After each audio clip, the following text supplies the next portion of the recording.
Hello everyone, this is Laura. Welcome back to the Beanbird 2 channel. Today is Monday. Happy Monday. And today I'm going to be talking about healing.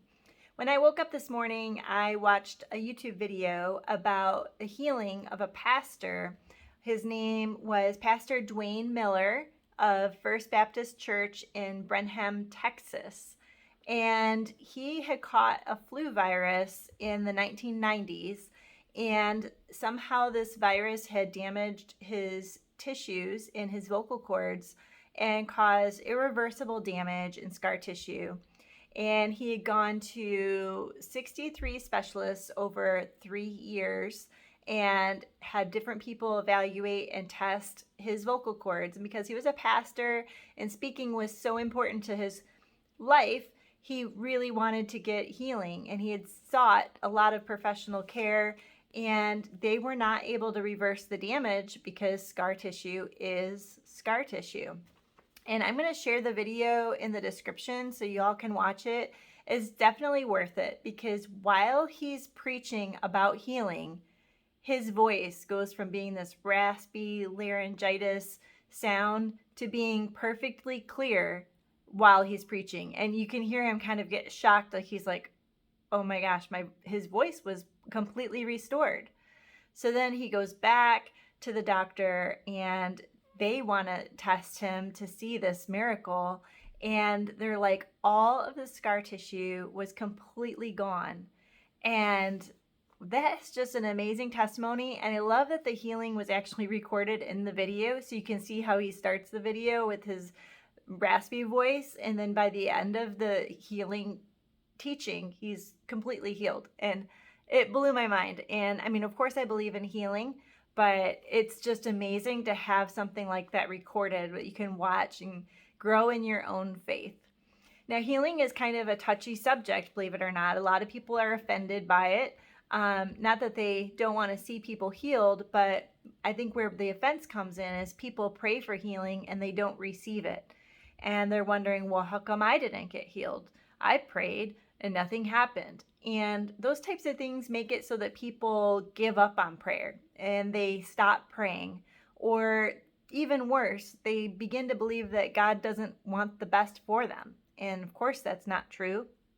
God is Lord, and He's the one that makes that decision, and He's the one that cares for us. And we ask Him, of course, we bring our petitions to Him, but He's not a genie in the bottle where we just say, I want this and I want that. And of course, it would look really strange if Christians didn't have any burdens to bear and unbelievers did. Then people would be saved just so that they could avoid hard times. And that wouldn't be a testimony that would be good to share.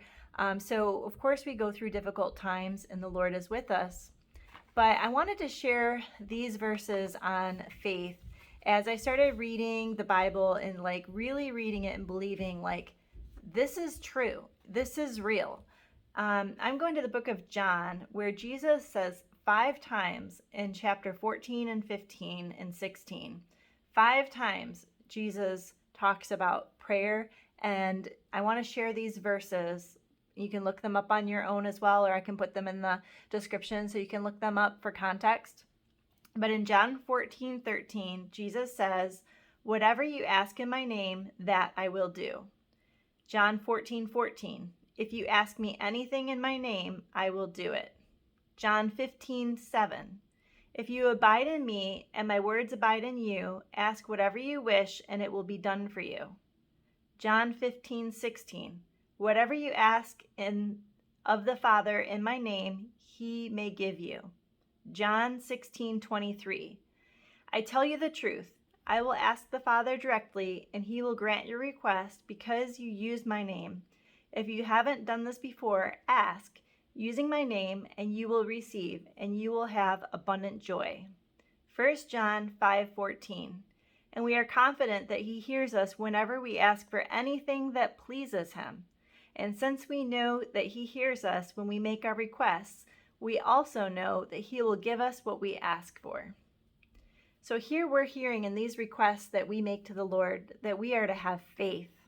And that is not a small thing. I mean, faith we grow that with relationship with Jesus, we're to have no doubt. And Jesus talks about the faith of a mustard seed. Now, no doubt, I think that is a tricky one. I myself struggle with doubt. I believe Jesus can do it for you, but I don't know if he wants to do it for me. And I think a lot of people get stuck in that cycle of, I know Jesus can do it, but I don't believe he wants to do it for me. And that also is not true. Forgive others. The Bible does say that we have to forgive everyone, and that unforgiveness is a barrier to prayer and communication with God. So we must forgive. When we forgive others, we free ourselves. We free ourselves to have that relationship with the Lord and open communication. And unforgiveness only keeps us in bondage. And ask for things that please the Lord. And that changes as we grow. When we're a little kid, we might ask for things that are kind of selfish. And then as we grow and mature in the faith, we begin to grow and pray for things that is the Lord's will. And I do want to point out that in the Bible, when Jesus has all the testimonies recorded in the New Testament, not one of those times is it recorded that Jesus met a sick person and said, no, you're going to stay sick. It's just not in there. We don't have a full history of Jesus's life, but the closest thing I can find is in Matthew 13, verse 58, when Jesus was in Nazareth, that said that he only did a few miracles there because of their unbelief.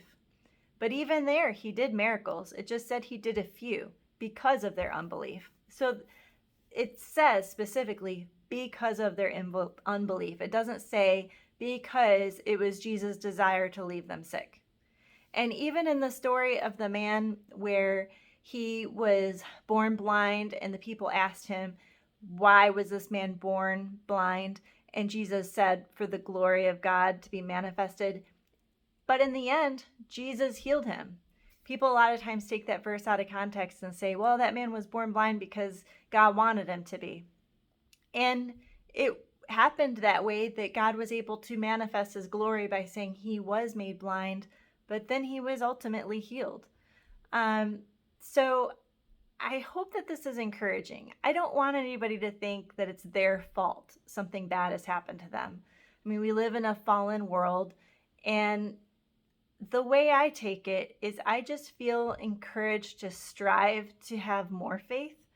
And if I pray for someone and they're not healed, I'm going to try not to be discouraged by that. And I'm going to try to say, okay, Lord, I'm going to try to grow my faith more. I'm going to try to walk with you closer instead of being offended by it. Ultimately, we trust in the sovereignty of God and the path that he has us on, and then the path that he has them on. But regardless, we should do our part by continuing to pray for people and continuing to believe, and knowing that miracles do happen. And when we see them, they're so special. And we hold on to those moments, like the video that I'm telling you about, the pastor who lost his voice and all that scar tissue was healed. And it's so amazing. And we hear those stories, we hold on to them, and we know that God is good. He wants your best interest at heart, and he's seeking to grow you to be ready to meet him in heaven.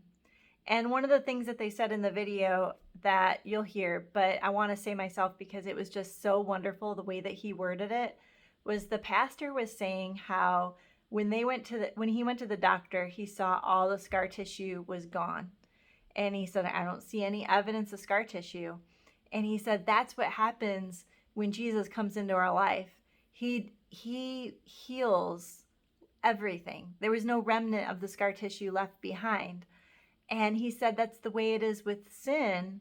When we go to heaven, God the Father will say, because of Jesus, I see no evidence of sin in your life because Jesus has washed us clean. And that is the good news. And I think a lot of times we don't share the gospel because we forget that it really is good news. And Jesus does heal. It's healing still happened today.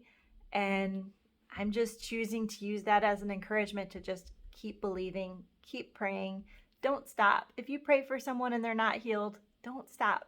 Just keep going, keep believing, and keep making a difference. Be bold. When we step out, Jesus does amazing things. I prayed for somebody at Subway. He walked into Subway and he had crutches, and I just felt like God was like, pray for this man. So I walked up to him and I asked him what his name was, and he told me his name. And I said, is it okay if I pray for you in the name of Jesus? Because I want people to know whose name I'm going to pray in. And he said, yes. So I knelt down and I prayed for his leg, and I used his name to personalize the prayer. I prayed for healing. And did he walk out of there without crutches? No. But I prayed. I did my part. And maybe someday I'll pray for someone and they will walk out without crutches. I don't know. But it starts with to keep doing it and to keep walking in it. And someday that miracle, maybe a different kind, will happen. I'm hoping that he'll remember that encounter and he'll look back and be like, I remember that lady that prayed for me at Subway. She was a little wild, but she believed that Jesus was going to heal me that day. And maybe that leads to him in his own journey following Jesus. Maybe he goes to church because he wasn't before. I don't know. But I'm going to keep praying for people. And if I'm going to look like a fool, I'd rather look like a fool for Christ, right? So keep doing it. Keep putting yourself out there. And when you extend yourself in faith, Jesus will meet you in that faith place. So keep pushing on.